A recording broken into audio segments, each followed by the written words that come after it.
If you've been watching my videos for a while now, you'll probably already know how obsessed I am with the aesthetics of video games. In the past, compelling art direction was sometimes enough to carry me through mediocre gameplay and storytelling, as I was easily distracted by the assets and textures of these virtual worlds. I often buy art books and spend hours flicking through pages of concepts and notes by the artists, growing a deeper understanding and appreciation of the visual design choices that were made in these games. Some titles undoubtedly have a more unique art style and distinctive character design than others, and it's that aesthetic personality that very easily catches my interest. With that in mind, I'm sure that it's to no one's surprise that I've decided to write a love letter to Bayonetta. Don't fuck with a witch.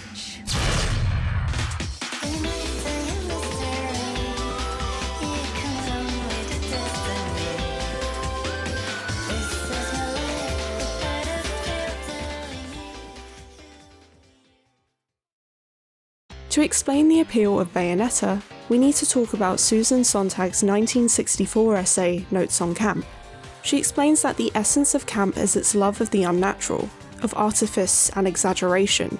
It is a vision of the world in terms of style, but a particular kind of style. It's the love of the exaggerated, of things being what they are not. And it's also the embodiment of the phrase, "it's good because it's awful." There's a kind of lovable tackiness that comes with camp, and the best way I can describe it in regards to pop culture is with the popularity of The Room. You're lying, I never hit you! You are tearing me apart, Lisa! And Nicolas Cage's acting in pretty much all his films. We watch and enjoy them for their absurdity. It's not a believable perception of how a real person speaks or behaves. To take camp seriously is pointless, as what makes it so charming is that it fails to be serious. There's a certain kind of accidental parody that comes with it, but this is assuming the intent of the creation is to be taken seriously, which makes it what Susan Sontag refers to as pure camp. Bayonetta was made to be ludicrous and fun, so that takes it out of that category, but the acting of the characters certainly fits into the theatrical, exaggerated performances of camp media. So I'd argue that the influences of camp on the farcical nature of Bayonetta is undeniable, and shows us how we are able to appreciate the outlandish situations we find ourselves in when playing the game. Sontag offers aesthetic examples of camp including Tiffany lamps, Aubrey Beardsley drawings, and women's clothing of the 20s such as feather boas and fringed dresses, which reminded me respectively of Bayonetta's stained glass frames, her elongated body shape, and sleeves of Bayo and Jean's outfits. Sontag further suggests that camp taste has an affinity for certain arts rather than others. Clothes, furniture, and all the elements of visual decor, for instance, make up a large part of camp. For camp art is often decorative art, emphasizing texture, sensuous surface, and style at the expense of content, all of which I'll come to analyze in Bayonetta's world, and which I will tribute to the unique style it encompasses, ranging from its fashion to architecture. To decipher camp is almost impossible, since it can mean many things, but I'll finalize with an important quote from Susan's essay, stating that camp turns its back on the good-bad axes of ordinary aesthetic judgment. Camp doesn't reverse things. It doesn't argue that the good is bad, or the bad is good. What it does is to offer for art and life a different, supplementary set of standards. Everything about Bayonetta is extravagant. In the game's artbook, director Hideki Kamiya talks about how common poses don't work for her character. Nothing about the game is low-key or toned down. It's climax after climax with insane sequences and events, so it's fitting for Bayo's design and personality to match. The outfit for Bayonetta went through many redesigns in order to perfect her look. From the different hairstyles and colour palettes, the experimental journey of her style is a very intriguing one to see, with some of the most visually stunning concept art I've seen. They really resemble pages out of a fashion designer's sketchbook, especially thanks to her excessively elongated figure. From bat-like capes to hats and blazers, each idea was filled with style and glamour, and none were practical for someone fighting angels or anything for that matter. However, this prompted me to think of high fashion. High fashion, otherwise known as haute couture, is often the stuff you only see on runways. They're made to measure, unobtainable for the general public, obscenely expensive, and frequently unusual looking. They're pretty much devoid of practical everyday use, and that's actually part of its purpose. It's an art form using the human body as a model without the limitations of functionality, an opportunity to use textiles in a manner that would otherwise be impossible. In this way, a video game character is a perfect case for such fashion. The Artbook notes that Bayonetta's poses were sometimes modelled after fashion magazines, with exaggerated stances and alternate designs created for covers. She even strikes poses in combat too, not just promotional material. Speaking of which, they got a Ukrainian model to dress up as her for some advertisements, further blurring the line between a fashion model-like character and real-life fashion models. Bayo walks around like a model on a catwalk, strutting down the runway and exuding confidence with every step. Her movements are very striking, and are attributed to multiple performers for flips, rolls, and dancing. It was specifically the dancer Maiko, whose elegance and bewitching moveset added a unique flair to Bayonetta. It was so good that they included a dance video at the end of the game. The fashion world clearly has an influence on Bayonetta, with her exuberant presence and extravagant taste. Kamiya wanted Mari Shimazaki to work as the character designer for Bayonetta, to offer a feminine perspective into her design and fashion. He told her to go with black for the colour of her outfit, since it is typically associated with witches, and we see this implemented very early on in the conceptualization of Bayonetta's appearance. To play into this theme with the final design, Bayo's hairstyle slightly mimics the look of a witch's hat, and her suit and the soles of her boots are engraved with demonic script. Shimazaki worked through many concepts, getting closer with a particular design involving Bayo's hair draped around her arms like a fringed cloak. From this, the team knew that her hair would be an important element in her design. However, the long, draping hair presented an issue when it came to her visibility during gameplay. Shimazaki continued searching for the right look for Bayo, and wanted to ensure that the design would be chic. Her and the team started to stray further from what they felt was working, so they eventually went back to the basics, and came back to that first design that they clicked with. Kamiya decided that to solve the hair problem, they would make it so it could transform into her outfit through her powers as a witch. Shimazaki restricted her hair to her head and arms, then added elaborate detailing and cutouts, along with Kamiya's suggestion of glasses. These all contributed to Bayo's unique design, with the frames in particular ending up as her trademark characteristic. The shiny black material of her clothes accentuates the shape of her body, with gold chains trailing down the seams and following the curvature of the low-cut back. Kamiya knew he wanted his protagonist to be an ancient witch revived in modern times, and we see this represented in the environments and fashion, with a mixture of time periods and trends incorporated into them.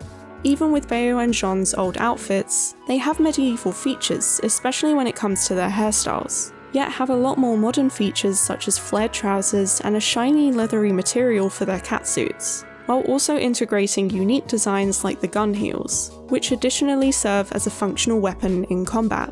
There's a mismatch of styles that highlights that blend of modernity and the more classic aspects of their designs, which is in line with the game's setting of ancient beings in a fictional current-day world.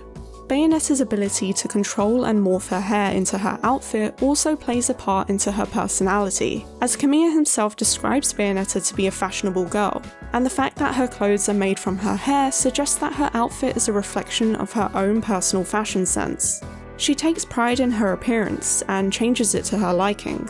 Her clothing is a crucial part of her and it acts as a form of expression. She is sensational and out of the ordinary, and I couldn't think of a more fitting design for such a character.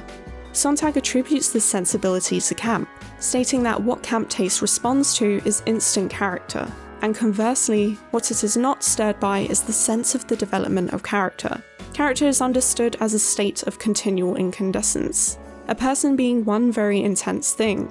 This attitude toward character is a key element of the theatricalization of experience, embodied in the camp sensibility. There's no doubt that Bayonetta is a very intense character, both physically and in terms of her personality. She's overtly sexual, extremely confident, and very much seems to be in control. I found her to be an incredibly empowering protagonist, unapologetic and unafraid of what others might think of her. The whole cast of main characters in the game appear to have their own sense of style like Bayonetta does. Jean, despite having an almost identical body shape and suit, still manages to differentiate herself with her more luxurious approach to fashion, signified by the feathers attached to her sleeves and the dramatic puffy collar. The bold red colour of her clothes and lipstick contrasts Bayonetta's colour palette, and her graphic eyeliner and clumpy eyelashes resembles the iconic look of the 60s supermodel Twiggy. Like Sean, Enzo also has a taste for the expensive things in life. We see his new convertible shortly after the opening moments of the game, which looks a lot like the Chevrolet Chevelles that were produced in the 60s to late 70s. His showy personality is reflected in his choice of cars, and he likes to look richer than he actually is, which is communicated through the numerous rings he has on each one of his fingers, all with a flashy gemstone embedded into them. He apparently idolizes the Italian mafia, which was at its peak during the 30s and lasted up to around the early 80s. So Enzo's character alone touches upon different influences between the late 19th to the 20th century, particularly those that were about money and power. Father Boulder is another character with an air of extravagance. He has peacock feathers instead of generic white wings, which according to the Artbook is actually a whole stuffed peacock that is sewn into his gown like a collar. The front of his robe also has the image of a feather, and the edges have holy text printed onto it.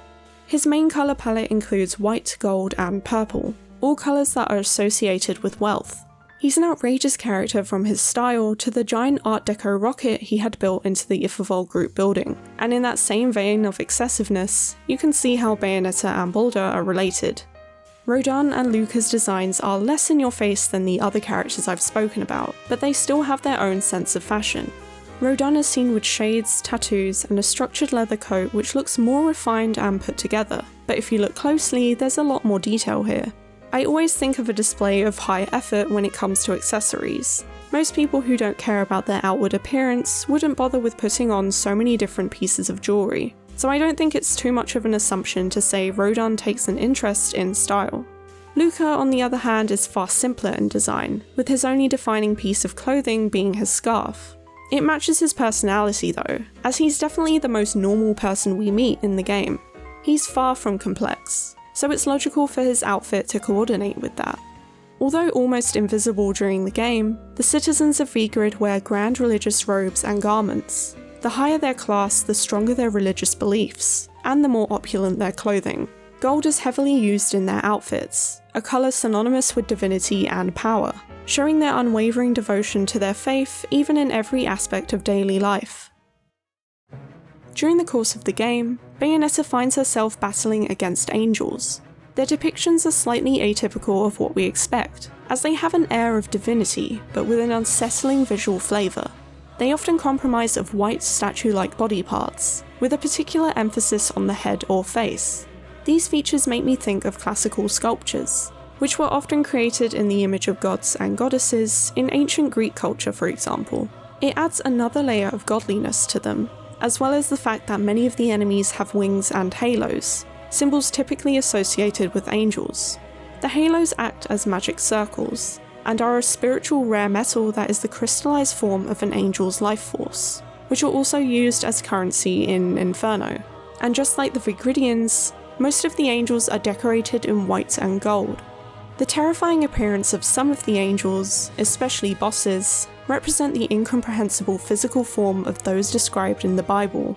Take the Ophanim, for example, which is described in writing to be composed of 4 wheels of fiery flames, or the Seraphim, which has 4 faces and multiple pairs of wings.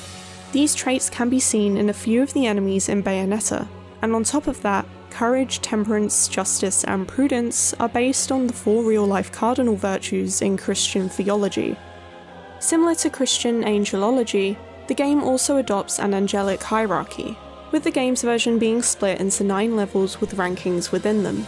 The shape of the halo varies depending on the angel's rank, and the higher the rank, the more powerful they are. Jean-Pierre Kellems, who worked on the localization for Bayonetta, came up with an interesting solution when Camille asked him to come up with sounds for the demons in the game. After some research, he discovered Enochian, which is an occult language claimed to be what angels speak, and created by mathematician and occultist John Dee in the 16th century. Kellems says that in Bayonetta, we use Enochian in various places. All of Bayonetta's summons, both torture attacks and infernal demons, are triggered by an Enochian phrase, and all of the angelic enemies in the game speak in Enochian. Overall, the angels in the game are an unforgettable enemy. Their roots in Christian theology and even the occult paid off in an incredibly divine yet disturbing feel to them, resulting in a unique yet recognisable aesthetic strengthened by its symbolism. The final aspect of the game I want to talk about is the environment, from the train stations and town centres to celestial realms. Kamiya wanted the locations to feel European, while still looking like no place on Earth. And although it's noted that the game takes place somewhere in Europe, concept artist Ikumi Nakamura said that the architectural designs she made were mostly influenced by Italy, a country famous for Roman history, Christianity, and its impact in the fashion world, all things which have found their way into the aesthetics I've talked about so far. Ikumi Nakamura also took into consideration that the sage's motif is the sun, so that was incorporated into a lot of the buildings and patterns in V-Grid. It used to be a shared home of the sages and the witches also, so there are a lot of moon decorations in things like windows. Some of the areas, like the train station, are more gothic in appearance through decorative iron fences and elaborate detailing on the surface of structures and walls. Interiors and exteriors are very cathedral-like, with tall windows, pointed arches and spires, providing a great sense of verticality, as if pointing towards the heavens. Despite the architectural style being reminiscent of what would have been built from the late 12th to the 16th century, there's also the insertion of more modern technological elements like the train schedule boards and ticket gates. This is thanks to the Ifavol group, who have manipulated the citizens of V-Grid to bend to their will by exploiting their faith as a means of control. As such, the V-Gridians do not complain about the group's operations in their land, and so there's a mesh of modernity and tradition present in V-Grid. Unlike the more traditional basis of V-Grid's style, the Ifavol group's aesthetic is more in line with Art Deco, as confirmed by Nakamura. The train interiors and pretty much everything on Isla de Sol follows these kinds of designs. The bright lights of the towering buildings are a stark contrast to the more modest streets of V-Grid, not just visually but through the difference of the time periods they encapsulate. Bayonetta's world isn't just a hybrid of these eras, but also realism and fantasy. There are elements of magic and witchery present throughout, with some areas being intentionally celestial and ethereal, especially those strongly linked to the angels. To bring this all back to camp, sociologist Andrew Ross describes it as a redefinition of cultural meaning, for a juxtaposition of an outmoded past alongside that which is technologically, stylistically, and sartorially contemporary. Similarly, Sontag explains that this is why so many of the objects prized by camp taste are old-fashioned or out of date. It's not a love of the old as such, it's simply that the process of aging or deterioration provides the necessary detachment, or arouses a necessary sympathy. When the theme is important and contemporary, the failure of a work of art may make us indignant. Time can change that. Time liberates the work of art from moral relevance, delivering it over to the camp sensibility. While V-Grid delivers a mixture of visual styles, The Gates of Hell is more self-contained. This is a bar owned by Rodin, where you are able to buy all kinds of items and accessories as well as moves in battle. Nakamura herself says that the bar was inspired by the artist H.R. Giger, which was awesome to read in the Artbook because that was the first thing I thought of when entering the area for the first time. Apart from being mostly all black, the ribbed arches also feature iconic Giger imagery like spines running along them, and even the walls have human features embedded into them.